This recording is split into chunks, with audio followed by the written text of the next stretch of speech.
இது வந்து பிரச்சனையை சால்வ் பண்ணணும் தவிர பிரச்சனை பண்ணுறவங்கள சால்வ் பண்ணணும்னு நினச்சா இது பிரச்சனை முடியாது சார். இப்போ இப்போ வேணான்னு சொல்லுங்கள், 23,000 பேர் என்ன பண்ணலாம்? எல்லோரும் க்ளோஸ் பண்ணிடலாமா? அப்போ பிரச்சனைங்கிறது அந்த 23,000 பேர் சம்மந்தப்பட்டது, இண்டஸ்ட்ரியோட சம்மந்தப்பட்டது. அப்போ என்னன்னு பேசி முடித்து அதை அவங்களுக்கும் வந்து இதுதான் பண்ணணும் அப்படின்னு சொன்னால் பண்ணலாம். என்னென்ன சொல்லாமல் வந்து நீங்கள் வந்து அவங்க வேண்டாம் இவங்க வேண்டாம்னா அது சரியாக இருக்காதுங்கிறது தான் நான் விஷால்கிட்ட சொன்னேன். விஷால் கூட இப்போ வந்து அது கொஞ்சம் கன்வின்ஸ் ஆகிற மாதிரி எனக்கு தெரியுது. விஷால் சார் கூட வந்து நான் சொன்னேன், சார் இதெல்லாம் இப்படி வந்து ஏன்னா அவரோட நான் எல்லா இதுக்கு வந்து நான் கோஆப்ரேட் பண்ணும், அவங்க எல்லா தயாரிப்பாளர் சங்கத்துக்கு எல்லா விஷயத்துக்கும் நான் கோஆப்ரேட் பண்ணும்போது அவர் ஒரு நல்ல நட்பு இருக்குது, நல்ல புரிதல் இருக்குது. அப்போ விஷால்கிட்ட சொன்னேன், விஷால் நீங்கள் வந்து இதையெல்லாம் பண்ணணும்னு நினைக்கிறீங்க, 40 வருஷம் தவறுகளை சரி பண்ணணும்னு நான் சொன்னேன்னு பிரகாஷ் ராஜ் சொன்னார். 40 வருஷம் தவறுகள் இல்லை, எப்படி தவறுகள் ஆகும்?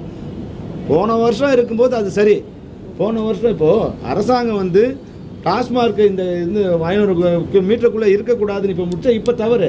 ஆனால் போன வருஷம் அது சட்டப்படி சரிதானே? அப்போ ஒரு நிர்வாகங்கள் சேர்ந்து முடித்த விஷயங்களே போன வருஷம் சரியாக இருந்தது இல்லை. இப்போ நிலைமை மாறுது, டிஜிட்டலுக்கு வந்து கன்வர்ஷன் ஆகிட்டோம், இதில் சில மாறுதல்கள் ஏற்படுத்தணும், அதனால் இதெல்லாம் சரி பண்ணலாம். அப்போ ஆனால் தொழிலாளர்கள் 40 வருஷமாக இருந்துட்டு வரவங்களுக்கு அது என்ன பிரச்சனை? இப்போ லேப் இருந்தது, ஃபிலிம் இருந்தது, இப்போ ஃபிலிமே இல்லை. ஃபிலிம் எம்ப்ளாயிஸை வச்சுக்க சொல்லி நான் சொல்ல முடியாது. ஃபிலிமில் ஒர்க் பண்ணாங்க சார், என் கூட இருக்குன்னு சொல்ல முடியாது. இப்போ அவங்களுக்கு வேறு துறையில் அவங்கள கன்வெர்ட் பண்ணணும். இப்போ ஃபிலிம் கேமரா யூஸ் பண்ண கேமராமேன் இருக்காங்க, கேமரா அசிஸ்டன்ட் இருக்காங்க, நீங்கள் ஃபிலிம் கேமராவில் தான் ஷூட் பண்ணணும்னு சொல்ல முடியாது. அவங்கள வந்து கொண்டு வந்து மாற்றி டிஜிட்டல் கேமராவை கன்வெர்ட் பண்ணி டிஜிட்டல் கேமரா கற்றுக்கணும்னு நான் சொல்லணும். அப்போ அவங்களுக்கு கம்ப்யூட்டர் கற்றுக்கணும்னு சொல்லணும், சிஸ்டம் ஆன் பண்ணணும்னு சொல்லணும். அதுபோல் எடிட்டர் இருக்காங்க, ஃபிலிமை கட் பண்ணிட்டு இருந்தாங்க, இன்றைக்கி அவங்க வந்து ஆன்லைனில் ஒர்க் பண்ணணும்னு சொல்கிறோம், இன்றைக்கி வந்து கம்ப்யூட்டரில் ஒர்க் பண்ணணும்னு சொல்கிறோம், ஃபிலிமே இல்லைன்னு சொல்கிறோம். இதை கற்றுக்கிட்டா நீ வேலையில் இருக்கலாம், இல்லாட்டி வேறு ஆள் வருவான்னு சொல்லணும். நாங்கள் போய்ட்டு நீ ஃபிலிமு தான் ஒர்க் பண்ணணும்னு நான் சொல்லலை. இன்றைக்கி மியூசிக் டைரக்டர் அன்றைக்கி வந்து பிரசாத் ஸ்டுடியோவில் வந்து 100 பேர் வச்சு இளையராஜா சார் பண்ணார். இன்றைக்கி ரகுமான் இந்தியாவில் இருக்கார், லண்டனில் ஒருத்தர் பாடுறாங்க, ஆஸ்திரேலியாவில் ஒருத்தர் வாசிக்கிறாரு, எல்லாம் ஆன்லைனில் இதுவாகுது. இதை பண்ணக்கூடாதுன்னு நான் சொல்லலை. எல்லாம் அப்போ மாறுதலுக்கு வரும்போது கொஞ்சம் கொஞ்சமாக மாறுதலுக்கு வருது. இதையெல்லாம் தொழிலாளர்களுக்கு விலக்கி சொல்லி இதை நம்மளாம் அட்ஜஸ்ட் பண்ணி இதை அக்செப்ட் பண்ணணும்னு சொல்கிறோம். அதுபோல் தயாரிப்பாளர்கள் கூட வந்து இன்றைக்கி செலவை குறைக்கணுங்கிறது கரெக்டு, வருமானத்தையும் அவங்க பெருக்கும். எங்களோட செலவை குறைப்பதால் மட்டும் வந்து தமிழ் திரைப்படத்துறை அப்படியே வந்து ஓஹோ நாளைக்கு சொர்க்கம் வந்துடாது. எங்களால் பிரச்சனை வந்தால் அந்த பிரச்சனைகளை நாங்கள் முடிவு சொல்லணும்னு சொல்லியிருக்கோம். அதை விட்டுட்டு இதை தூண்டுற மாதிரி இல்லை பழைய பகையெல்லாம் மனசில் வச்சுக்கிட்டு அவர் திட்டுறது இவர் எங்கள் இதெல்லாம் நடக்காத விஷயங்கள் இல்லை. இது வரைக்கும் இந்த சம்மேளனத்தில் எங்கள் வந்து யாரையும் தரமற்று தாக்கக்கூடாது, யாரும் விமர்சனம் பண்ணக்கூடாது. யார் விமர்சனம் பண்ணாலும் யூனியன்லேருந்து எடுத்துருவோம். இவ்வளோ நாகரிகத்தெல்லாம் வந்து கொண்டு வரவே முடியாது. இன்றைக்கி வந்து வேலை செய்யக்கூடாதுன்னு சொல்லிட்டு சும்மா வருவாங்களா யாராவது வரைக்கும்? யாராவது நீங்கள் பார்த்துறீங்களா? இன்றைக்கி ஒருத்தர் கூட வாய் திறக்கல. சரிங்க சார், நம்ம நியாயமாக போராடுவோம், அற வழியில் சொல்லுவோம், நாகரிகமாக பேசுவோம். இதையெல்லாம் நான் வந்து தொழிலாளருக்கு நான் வந்து கற்றுக் கொடுத்தேன்னு சொல்ல, அவங்ககிட்ட இருக்கிற குவாலிட்டி இன்றைக்கி வெளியே கொண்டு வந்திருக்கேன். தொழிலாளர் இல்லை, இது நம்மளோட துறை, இது தயாரிப்பாளருக்கு மட்டும் சொந்தம் இல்லை, இதில் நம்மளும் பங்குதாரர்கள்னு அவங்களுக்கு எக்ஸ்பிளைன் பண்ணி அவங்களுக்கு புரிய வச்சிருக்கேன். அதுதான் நானும் சொன்னேம்மா. அதுதான் நானும் சொன்னேன். இப்போ ஏன்னா இது மறுபடியும் எப்படி சொல்கிறது? நான் சொன்னால் உண்மையை சொன்னால் அவங்களுக்கு வலிக்கும். அவங்க எல்லாரும் நண்பர்கள், அவங்களுக்கு வலிக்கக்கூடாதுன்னு நான் நினைக்கிறேன். அதுதான் இப்போ ஒன்று. இல்ல நீங்க ஒரு பிரதிநிதியா இருக்கீங்க, நீங்க வந்து அவங்களுக்கு வலிக்கும் அப்படின்னு நீங்க எதிர்பார்க்கறீங்க. ஆனா உங்களை நம்பி இருக்கக்கூடிய அந்த 25,000 தொழிலாளர்களை நீங்க பார்க்கணும் இல்லையா? அதை பார்த்து அப்போ சில விஷயங்கள் வந்து கடுமையா இருந்தாலும் சில விஷயங்கள் நீங்க சொல்லித்தான் ஆகணும்.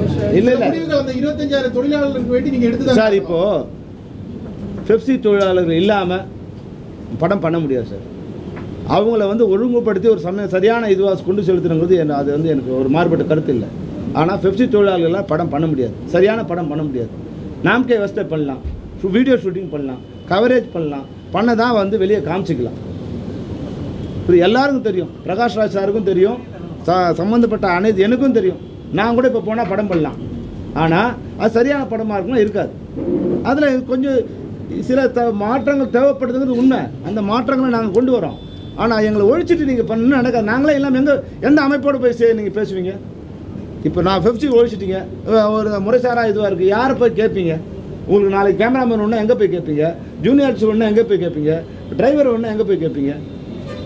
இப்போ உங்களை சுமந்துட்டு போகிறதே இங்கேருந்து விஷால் சார் சொல்கிறார். விஷால் சார் இங்கேருந்து 7 கார் தான் வந்து பெப்சியில் இருக்க கார் தான் அவங்களை சுமந்துட்டு போயிருக்குது. அங்கே கூட கார் இருக்கு இல்லையா? பழகினவங்களுக்கு இது வந்து ஒரு கன்வீனியன்ட்டு. இந்த டிரைவராக மட்டும் இருக்க மாட்டான், இவன் ஒரு மேனேஜராகவும் இருப்பார். எல்லாரும் இல்லை. ஏன்னா நீங்கள் விரிசல் ஏற்பட நான் என் வேலையை மட்டும் செய்யணும். முன்னாடி நான் படம் எடுக்கும்போது என்னோட டிரைவர் அவர் மேனேஜர் வேலையை பண்ணுவார்.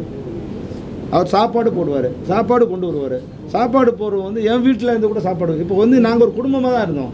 அது பிரிவில் வர வர நான் என் வேலையை நான் தான் சார் செய்வேன். அவங்க வந்து ஏன் செய்யக்கூடாது, இல்லை அந்த வேலையை நான் ஏன் செய்யணும்? இதெல்லாம் வந்து அந்த தொழிலாளர் மனதில் எல்லாரும் ஒன்று, நம்ம எல்லாம் ஒரே குடும்பங்கிற நிலையை உருவாக்கணுங்கிறதுக்காக தான் நான் கடுமையான வார்த்தைகளை உபயோகப்படுத்துறதில்ல. மறுபடியும் நான் தயாரிப்பாளர்களுடன் நாங்கள் சேர்ந்து பணிபுரியணுங்கிறது எனக்கு தெரியும். அதனால் நான் அவங்களை அவமானப்படுத்த விரும்பலை. அவங்க தோத்துட்டாங்கன்னு நான் சொல்லலை. இன்றைக்கி 100% படப்பிடிப்பு நடக்கலைங்கிறத நான் வேதனையோடு தான் சொல்கிறேன். இது ஒரு வெற்றியாக நான் சொல்லலை, இது ஒரு வேதனையான விஷயம்தான். அவங்க 40 ப்ரொடியூசர் பாதிக்கப்பட்டாங்க, எங்கள் 10,000 தொழிலாளர்கள் பாதிக்கப்படுறாங்க. இது 2 பேருமே வேதனை தரக்கூடிய, நஷ்டத்தை தரக்கூடிய ஒரு செயல். இதில் எங்களுக்கு விருப்பம் இல்லை. இது வேண்டான்னு தான் எங்களோட வேண்டுகோள். ஆனால் நாங்களே வேண்டான்னா நாங்கள் என்ன பண்ணுறது?